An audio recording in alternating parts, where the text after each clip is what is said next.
അമേരിക്കയും ഇറാനും തമ്മിലുള്ള സംഘർഷം മുറുകുന്നതിനിടെ ഇറാന് പിന്തുണയുമായി യമനിലെ ഹൂത്തികളും രംഗത്ത് വന്നു. ആവശ്യമെങ്കിൽ ഇറാന്റെ പക്ഷം ചേർന്ന് നേരിട്ട് ഈ യുദ്ധത്തിൽ പങ്കെടുക്കാൻ തങ്ങൾ സജ്ജരാണെന്ന് ഹൂത്തികൾ പ്രഖ്യാപിക്കുകയും ചെയ്തു. ഇതോടെ മേഖലയിലെ സമുദ്ര വ്യാപാര പാതകളിൽ പുതിയ സുരക്ഷാ ഭീഷണികൾ ഉയർന്നിരിക്കുകയാണ്. അമേരിക്കൻ പ്രസിഡന്റ് ഡൊണാൾഡ് ട്രംപ് മുന്നോട്ട് വച്ച സമാധാന കരാർ ഇറാൻ തള്ളിയതിന് പിന്നാലെയാണ് ഹൂത്തികളുടെ ഈ മുന്നറിയിപ്പുണ്ടായത്. ചെങ്കടൽ വഴിയുള്ള കപ്പൽ ഗതാഗതത്തെ സാരമായി ബാധിക്കുമെന്ന് അന്താരാഷ്ട്ര നിരീക്ഷകർ വിലയിരുത്തുന്നു. ഇസ്രയേലിലേക്കും അമേരിക്കയിലേക്കും പോകുന്ന കപ്പലുകളെ ലക്ഷ്യം വെക്കുമെന്നാണ് ഹൂത്തികളുടെ പുതിയ ഭീഷണി. ഇപ്പോൾ തന്നെ ചെങ്കടലിൽ ഹൂത്തികൾ നടത്തുന്ന ആക്രമണങ്ങൾ ആഗോള വ്യാപാരത്തിന് വലിയ തിരിച്ചടിയാണ്. ഇറാന് എതിരെയുള്ള ഏത് സൈനിക നീക്കവും മേഖലയെ ആകെ ബാധിക്കുമെന്ന് ഹൂതി വക്താക്കൾ ഒരു പ്രസ്താവനയിൽ പറഞ്ഞു. ഡ്രോണുകളും മിസൈലുകളും ഉപയോഗിച്ച് തങ്ങൾ പ്രത്യാക്രമണം നടത്തുമെന്നും ഹൂതികൾ വ്യക്തമാക്കി. പ്രസിഡന്റ് ഡൊണാൾഡ് ട്രംപ് ഹൂതികളുടെ ഈ ഭീഷണികളെ വളരെ ഗൗരവത്തോടെയാണ് കാണുന്നത്. അമേരിക്കൻ കപ്പലുകൾക്ക് സംരക്ഷണം നൽകാൻ കൂടുതൽ നാവികസേനയെ ഈ മേഖലയിൽ വിന്യസിക്കാൻ വൈറ്റ് ഹൗസ് ആലോചിക്കുന്നുണ്ട്. ഏത് പ്രകോപനത്തിനും ശക്തമായ മറുപടി നൽകുമെന്ന്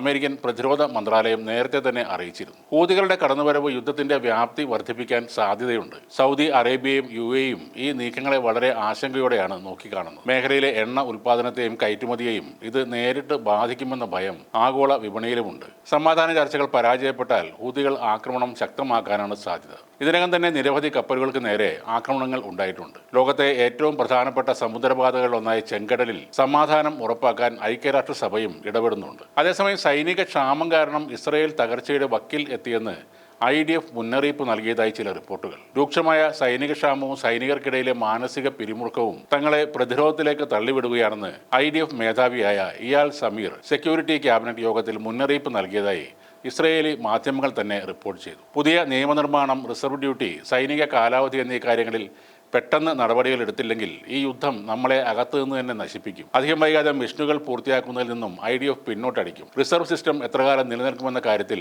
ഉറപ്പ് പറയാനാകില്ല. ഇതാണ് സമീറിനെ ഉദ്ധരിച്ചുകൊണ്ട് ഇസ്രയേലി മാധ്യമങ്ങൾ റിപ്പോർട്ട് ചെയ്തത്. ഇറാനെതിരെ അതിശക്തമായ രീതിയിൽ ഇസ്രയേൽ മിസൈൽ ആക്രമണം നടത്തുമ്പോഴാണ് IDF മേധാവിയുടെ ഈ വെളിപ്പെടുത്തൽ.